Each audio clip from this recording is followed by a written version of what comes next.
Miren, si tú me has oído enseñar, tú sabes que para mí la Biblia es céntrica. Yo comienzo en Biblia, pero yo quiero hacer algo un poquito distinto hoy. Esto no es ajeno al mensaje, esto es gran parte de lo que quiero compartir con ustedes. Pero debo decirte que inclusive esto que te quiero compartir, unos 6 puntos aproximadamente, ¿verdad? Vienen de una inquietud que nace en mí cuando, metido en redes sociales, veo un comentario de una persona que conozco, que hay cierto afecto, ¿verdad? O sea, negando la existencia histórica de Jesús. Yo pensé, bueno, qué curioso, curioso porque este domingo es domingo de resurrección. Y tengo, y se lo voy a compartir, cosas en mi corazón que están muy ligadas a la resurrección de Jesús. Pero la realidad es que el gran problema que tienen muchos es que no conocemos a Jesús. Y si no conocemos de Él, y si ahora se levanta una ola de gente negando su existencia, el mensaje de la resurrección se pierde. Yo quiero entonces poder presentarte elementos, porque ¿cómo sabemos que un Jesús existió? ¿Qué pruebas hay? Personas dicen, quiero decir esto con cariño, ignorantemente, pruebas científicas. No son pruebas científicas, son pruebas históricas, ¿verdad? Lo que uno está buscando en este tipo de contexto. Y déjame tocarte algunos temitas. Y de nuevo, perdóname si te aburro un chin. Esto suena muy académico, pero es importante, es un fundamento para lo que sí quiero hablarte. Y por eso lo estoy haciendo. Primero, quiero introducirte un nombre. Flavio Josefo. Flavio Josefo es una figura curiosa históricamente. ¿Ve? Josefo, que es el nombre romano que él adopta, es judío. De hecho, es uno de los judíos que liderea parte de los escuadrones militares en contra de Roma en la primera guerra judea-romana del 67. Cuando Roma aplasta a los judíos, este líder, se hace amigo del comandante de las fuerzas romanas y hasta le dice que él entiende que él va a ser César algún día, y él y el general se hacen canchanchanes, ¿verdad? En términos técnicos. Sucede que eventualmente ese hombre termina siendo emperador y Josefo queda adoptado a su casa, un judío que terminó siendo romano. Y ese historiador es el único historiador, digamos, de origen judío que tiene, ¿verdad?, estos escritos validados por los romanos. 2 libros escribe Flavio Josefo. Una, La guerra de los judíos, y otra, Las antigüedades de los judíos. Te lo resalto por una razón muy importante. Sucede que en su libro Antigüedades de los judíos, él es uno, óyeme bien, que no es cristiano, que hace mención de la figura de Jesús de Nazaret. Hace 2 menciones. Una primera mención que francamente tiene poca credibilidad porque se cree que en el tiempo fue distorsionada por cristianos. Pero una segunda que tiene muchísima validez, a donde él hace referencia a un tal Santiago, hermano de Jesús, llamado el Cristo. Inmediatamente, los historiadores, yo no te estoy hablando de comunidades de fe, te estoy hablando de comunidades académicas, validan esta referencia como una de esas grandes pruebas extra bíblicas de la existencia de un Jesús de Nazaret. Mi segundo punto, Plinio y Tácito, 2 políticos romanos, 20 años después de Josefo. Tácito escribe que Jesús fue ejecutado mientras Pilato era prefecto en Judea, del 26 al 36, y Tiberio emperador, que reinó del 14 al 37. Esto cuadra perfectamente con el marco histórico que los evangelios presentan. Es importante resaltar que ninguno de los dos eran fans de los cristianos. Plinio los describe a los cristianos como cerdos obstinados, ¿verdad? Entonces, de nuevo, son enemigos del evangelio, pero que reconocen la existencia, ¿verdad?, de Jesús y su influencia. Hay escritos rabínicos, no cristianos, judíos, ¿verdad?, que son antagónicos y presentan a Jesús como el hijo ilegítimo de una tal María y de un mago. Cuarto, y esto sí es importante, esto es más reciente, en diciembre del 2007 nació lo que se llama el Jesus Project, el proyecto Jesús. Era un proyecto a donde habían 32 académicos de distintas universidades envueltas para comprobar, ¿verdad?, o validar las referencias históricas sobre la persona de Jesús. Es fascinante que algunos de los más intensos defensores de la existencia de un Jesús histórico fueron dos ateos, el profesor Maurice Casey de la Universidad de Nottingham y Bart Ehrman de la Universidad de Carolina del Norte. Ellos dicen que descalificar la existencia de un Jesús histórico es pseudoacademia y no debe ser tomado en serio por ningún erudito.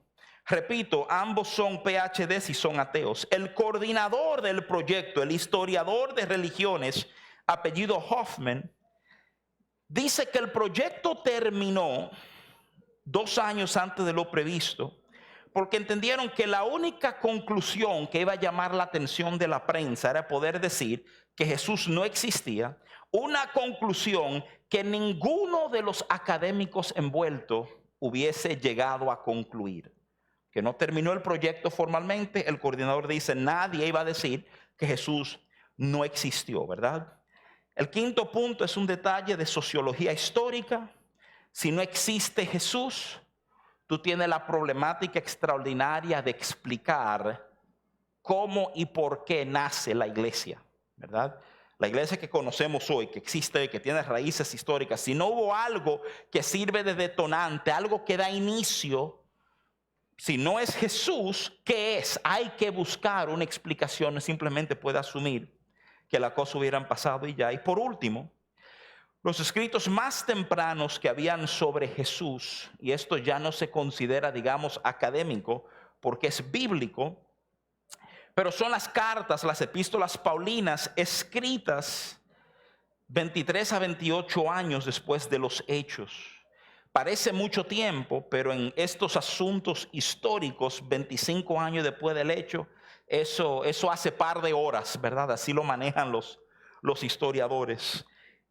Pablo escribe en 1 Corintios 15, del 3 al 8, de esta forma. Él dice, porque primeramente os he enseñado lo mismo que recibí, que Cristo murió por nuestros pecados conforme a las Escrituras, y que fue sepultado y que resucitó al tercer día conforme a las Escrituras, y que apareció a Kefas, que es Pedro, después a los 12, después apareció a más de 500 hermanos a la vez, y este es el énfasis que Pablo pone, de los cuales muchos viven aún y otros ya duermen. Después apareció a Jacobo, después a todos los apóstoles, y al último de todo, como un abortivo, me apareció a mí. Esas palabritas, de los cuales muchos viven aún, hay muchos estudiosos de estilo y de literatura antigua que lo plantean como una invitación. Le está diciendo a este grupo, óyeme, hay testigos, ustedes saben quiénes son, búsquenlo para que vean si no es real lo que le estamos comentando o no, ¿verdad? Estos elementos conforman, digamos, 6 columnas, algunos hablan de 8 y hasta de 12 columnas que avalan la existencia de un Jesús histórico, pero me interesa que tú lo escuches, que tú lo entiendas, porque la realidad del caso es que lo que nosotros estamos conmemorando aquí hoy es el evento más trascendente de toda la historia humana. Yo sé que eso suena dramático, pero piénsalo por un segundito, porque el argumento realmente es bien simple, es bien sencillo. Esto es lo que hay. O Jesús resucitó y entonces Él es Dios y todo lo que Él dijo debe tener una trascendencia extraordinaria para nuestras vidas.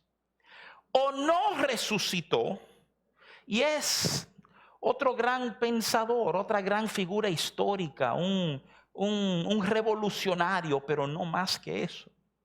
Sobre la resurrección, perdóneme, pesa la realidad de quién era Jesús.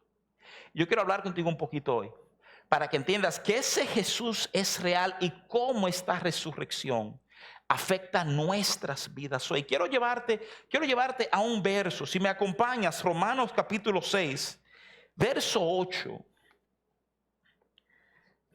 Quiero compartir contigo un verso que tiene dos partes. Es corto, pero consiste en dos ideas, ¿verdad? Que ambas son importantes para vivir plenamente nuestra vida en Cristo, ¿verdad? Dice así Romanos 6:8. Y si morimos con Cristo, creemos que también viviremos con Él. Y si morimos con Cristo, creemos que también viviremos con Él. Déjame tomar la primera parte de ese verso. Si morimos con Cristo. Muchos cristianos entienden hoy día que cualquier nivel de sufrimiento, de dolor, de angustia que llega a sus vidas, eso es equivalente a morir con Cristo. Y quiero corregir un poco esa idea.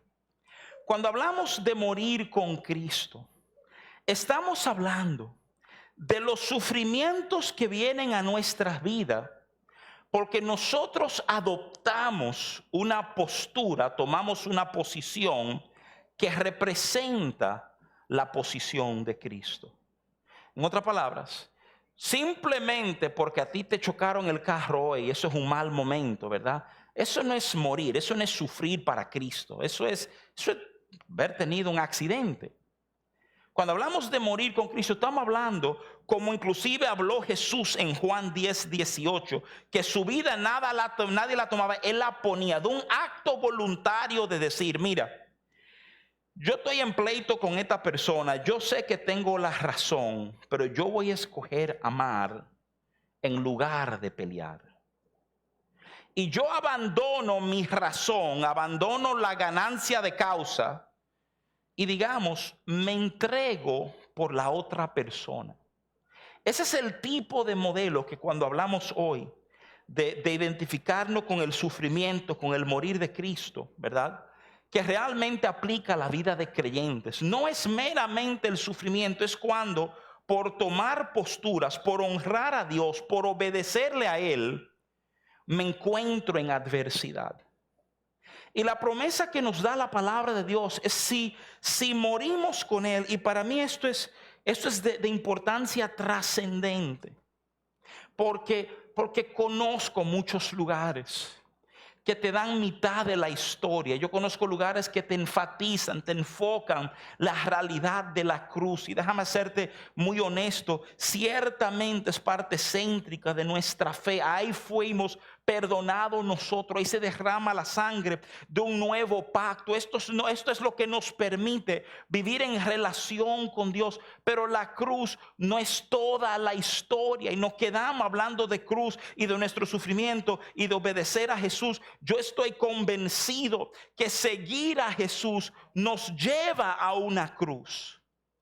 Quiero que entiendas eso. Yo creo que la persona que abraza al Señor entiende que aquí hay cosas que van a pasar en mi vida por obediencia a Jesús que probablemente no van a ser agradables. Pero yo necesito también que entendamos que la historia no termina en la cruz. La cruz es el camino que lleva a la tumba vacía. Ahora, déjame hacerte muy serio. Lo vemos inclusive en películas, lo leemos, ¿verdad? 3 días. Jesús crucificado un viernes, resucita un domingo. Quiero tomar un momentito para hablarte del sábado. Entre el viernes a donde nuestro sueño colapsa. El viernes. Que uno de nosotros nos traiciona. ¿Cómo habrá sido ese sábado? ¿Cómo hubiese sido el ambiente entre esos hombres y mujeres? Sabemos algunas cosas, sabemos que estaban escondidos. Estaban escondidos y llenos de temor. Porque esperaban que los mismos que habían apresado a Jesús vinieran a apresarlo a ellos. Entendían que sus vidas estaban en juego.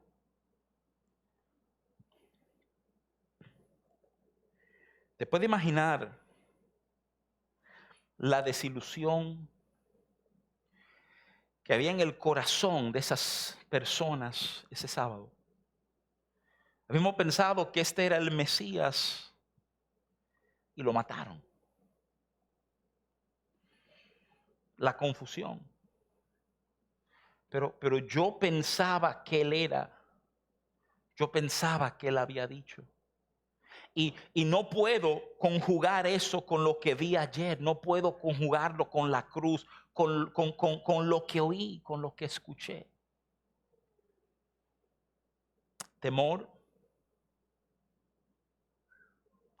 inseguridad, la sensación de que te traicionaron, de que te hablaron algo falso, que él dijo que él era el Mesías. Ahora lo que sabemos es que un fariseo llamado José de Arimatea puso su tumba para que lo enterraran allá. No sé si estaban incómodos con él o con ellos mismos por haberse dejado creer algo que no era cierto. Me imagino, y estoy especulando, que había mucho silencio entre ellos. Y no del silencio bueno, hay silencios buenos. Si tú tienes niños chiquitos en tu casa cuando están todos durmiendo, eso es bueno, hay como un silencio, una paz que todo el mundo aplaude. Pero es tener un silencio como aquel. Estos silencios porque falta algo. Porque nadie se atreve a lo mejor a decir lo que están pensando. Me imagino que habían lágrimas y que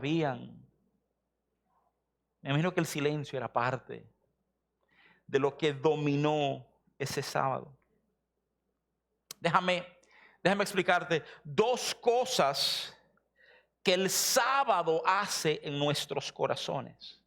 Esos momentos cuando vivimos desilusión y somos decepcionados y sienten que no han traicionado y la inseguridad y el temor se apodera de nosotros, eso nos afecta profundamente.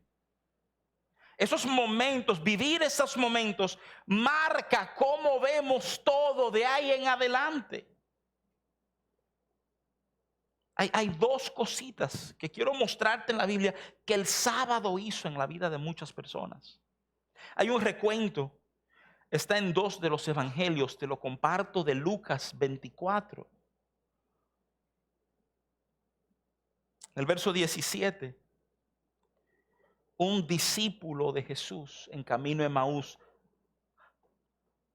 es abordado. Dos que van caminando están abordados por Jesús. Ellos no reconocen que es Jesús. El verso 17 dice: y les dijo, ¿qué pláticas son estas que tenéis entre vosotros mientras camináis? ¿Y por qué estáis tristes? Jesús mismo le pregunta, ellos no lo reconocen. ¿Qué es esto que van hablando ustedes? Y entonces ese señalamiento, ¿por qué están tristes? Obviamente la tristeza había tomado su corazón. Si tú lees la respuesta de esos hombres, comienza el verso 18 como con un boche. Le dicen a este tipo que no saben qué es Jesús: ven acá, ¿y será tú el único que no sabe lo que ha pasado aquí? Y el verso 19 dice: entonces él les dijo, Jesús, ¿qué cosas? Y ellos le dijeron: de Jesús Nazareno, que fue varón profeta, poderoso en obra y en palabra delante de Dios y de todo el pueblo. Hay algo extraño en esa descripción que ellos dan.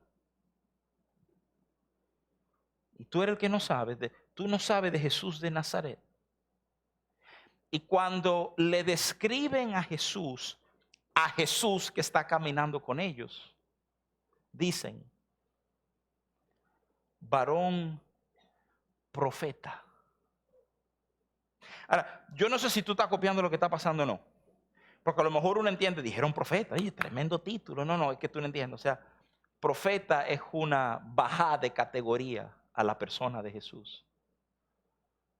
Ninguno de estos hombres dejaron sus familias y lo que hacían para seguir a un profeta.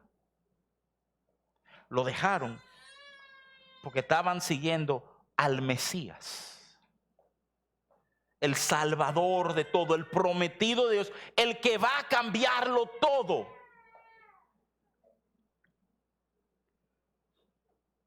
Y te dice Jesús que desde su tristeza, ya el viernes y el sábado le ha logrado bajar el rango a Jesús. Ya es un profeta, como los otros profetas que vinieron. Pero no es lo que pensamos. Esta es mi primera advertencia a ti. Los sábados, esos sábados difíciles, esos sábados, esos momentos después que lo malo nos ha pasado, cambia nuestra percepción de quién es Dios. Ya no lo reconocemos como el omnipotente que puede todo. Es un profeta. Dios está ahí, Él quiere bendecirme, pero parece que a veces hay problema en que no llegue lo que Él quiere que no llegue, tú sabes. Y bajamos de nivel lo que es Dios. Qué fascinante que nuestras experiencias, permitimos que nuestras experiencias nos definan cómo es Dios. Yo creo firmemente que la razón por la cual hasta desde púlpitos se enseña que no hay sanidad hoy, porque mucha gente oraron por enfermos y no se sanaron. Y era más fácil decir, ya Dios no sana hoy, en lugar de meterse en Dios y averiguar qué estaba pasando.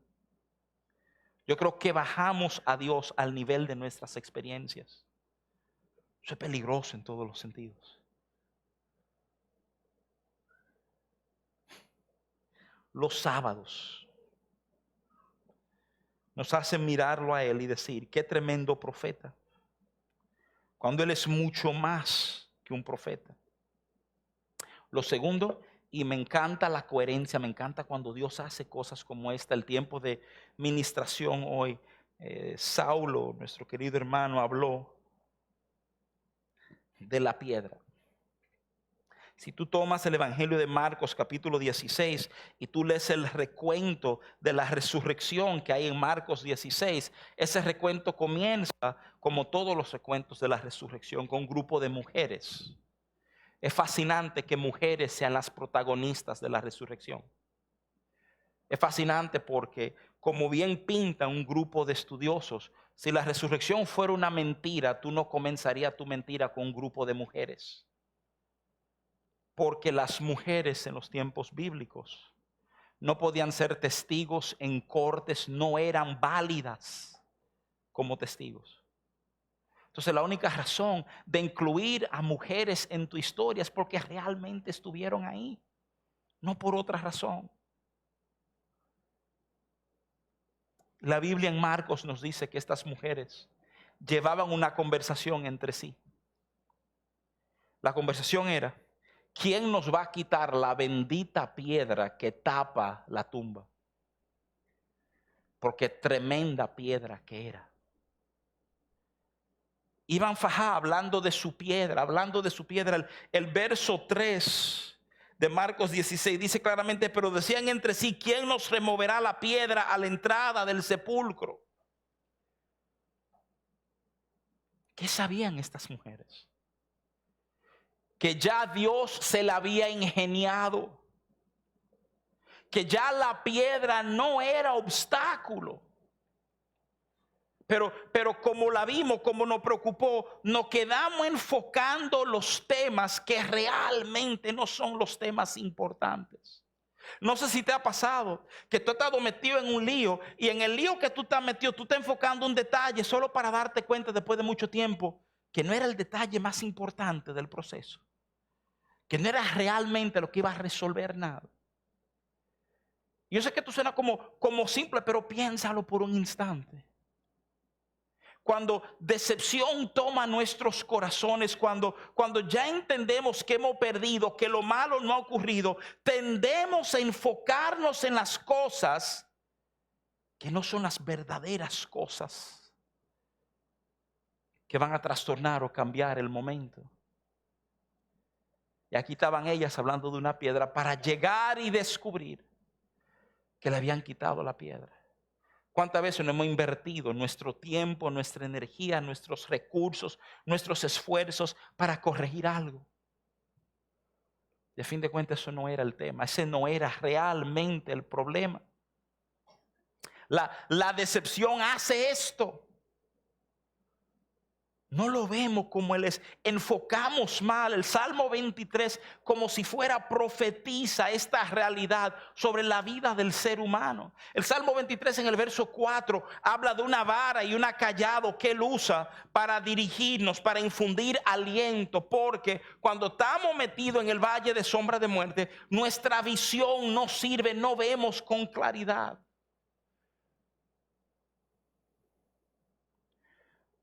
No sé del todo cómo fue esa mañana del domingo. Yo me imagino, la Biblia nos enseña que la gran mayoría de los discípulos estaban juntos. María estaba con ellos, tanto la madre de Jesús como María Magdalena. Yo me imagino que cuando las mujeres salieron a la tumba en la mañana, todavía estaba oscuro. Había un grupo que no quería que ellas salieran. Pues si ellas salen, alguien podrá saber a dónde estamos nosotros. Sabemos que al rato llegan ellas corriendo. Que algo ha pasado. Que lo hemos visto, que no está, dice uno de los evangelios, a donde él estaba. Y ahí se arma el juidero. Pedro, Juan, otros corren hacia la tumba. Un momento extraordinario. Quiero que entiendas algo. Y te digo esto para entrar en la segunda parte del verso que quise compartir contigo al principio, el verso que viene del libro de Romanos. En la cruz, sobre la cruz, una de las cosas que Jesús dice públicamente es esta: consumado es. Básicamente, una de sus famosas 7 palabras es declarar que Él ha cumplido la misión que le fue entregada. Que con su muerte, con el derramamiento de su sangre, Él satisface los requisitos de Dios para perdonar nuestros pecados. Consumado es. No es meramente terminé mi vida, es cumplí el encargo. Lo que tú me pediste. ¿Y sabes por qué es importante que tú le des mente a eso por un momentito? Que tú sepas que en la cruz Jesús declara cumplí. Porque eso quiere decir, todo lo que pasa de ahí para adelante, no es que tenía que pasar. Pasa como un reflejo a nosotros de quién es Dios realmente. Es un adicional. Es un despiértense. Entiendan el Dios que nos ha amado de esta manera. El verso de Romanos que te leí no solamente dice y habla de morir con Cristo, sino que te dice que si morimos con Cristo, creemos que también viviremos con Él. Y esa es la parte que yo veo que en tantos momentos nos da lucha a nosotros como creyentes. Podemos entender que hay que sacrificarse, que hay que sufrir, pero luchamos para entender que somos llamados a vivir sobre esta tierra desde una plataforma de vida, desde una plataforma de victoria, desde una plataforma de esperanza.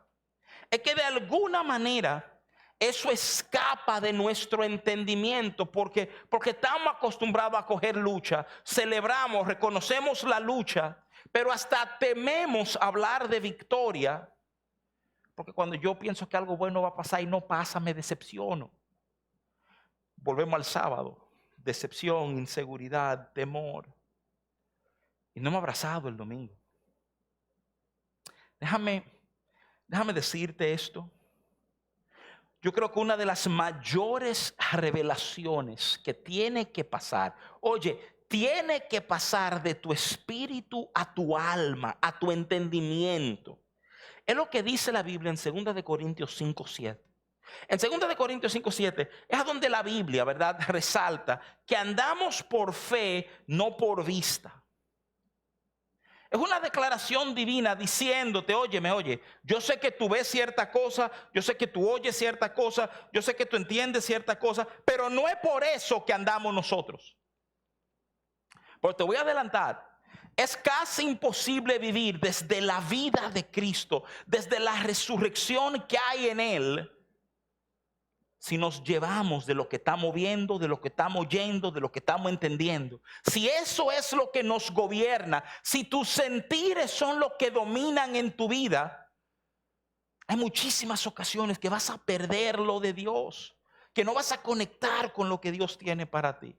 Pero tenemos emociones, lo sé, Él las creó, no la puso por dentro.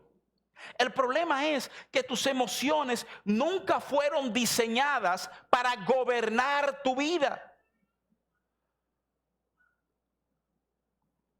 ¿Tú sabes quiénes son gobernados por sus emociones?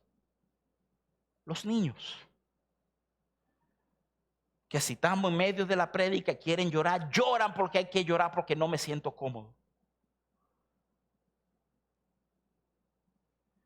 Pero vamos madurando en la vida y entendemos, espera, sí, es verdad, hay emociones. Pero las emociones, no, yo no vivo esclavo de mis emociones, señores. ¿Cuánta gente que ama a Dios vive esclavo de sus emociones todavía? Si no entendiera que en Cristo somos libres para abrazar, para creer lo que Él ha hablado sobre nosotros y sobre la situación en la cual yo estoy metido, aunque en el momento yo no lo vea con claridad. Porque no soy esclavo de lo que veo.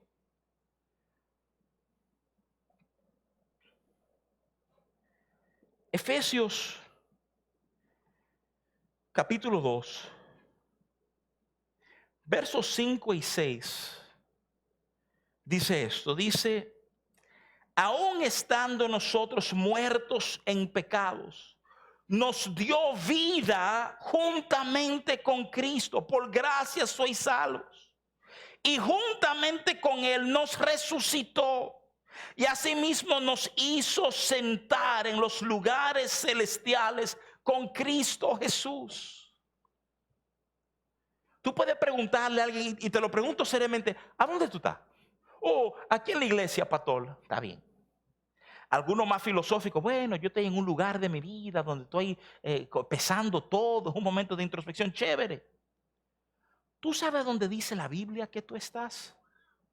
La palabra de Dios dice que aunque tu cuerpecito esté aquí dando vuelta, Él te sentó ya en lugares celestiales juntamente con Cristo. Y de nuevo, si me llevo de mis ojos y de lo que siento, no entiendo esa verdad. Yo estoy aquí cogiendo lucha. Sí, pero cuando yo comienzo a validar lo que Dios dice, yo comienzo a responderle a la vida. No desde mis emociones, no desde el mundo, sino yo comienzo a responder desde el cielo hacia la tierra, porque a fin de cuentas ya que yo estoy sentado. La Biblia dice en Efesios 1:3, bendito sea el Dios y Padre de nuestro Señor Jesucristo, que nos bendijo con toda bendición espiritual en los lugares celestiales en Cristo. Ese verso hay que leerlo un par de veces para realmente coger todo lo que nos está diciendo. ¿Tú sabes lo que te dice? Que Él ya te bendijo. No que Él te va a bendecir, sino que ya toda bendición ha sido dispuesta sobre tu vida y sobre mi vida. Y es una manera extraordinaria de aprender a vivir. De decir, aquí estoy yo en este lío, yo no entiendo bien lo que está pasando, pero esto sé, yo estoy sentado en lugares celestiales juntamente con Cristo. Y Él ya bendijo mi vida con todo lo que yo voy a requerir para manejar este momento. La sabiduría, la gracia, la paz, el entendimiento. Si me dejo llevar de lo que mis ojos me están dictando, me hundo en pánico. Me inhabilito, la inseguridad se apropia de mí, la confusión. El silencio va a ser aparición.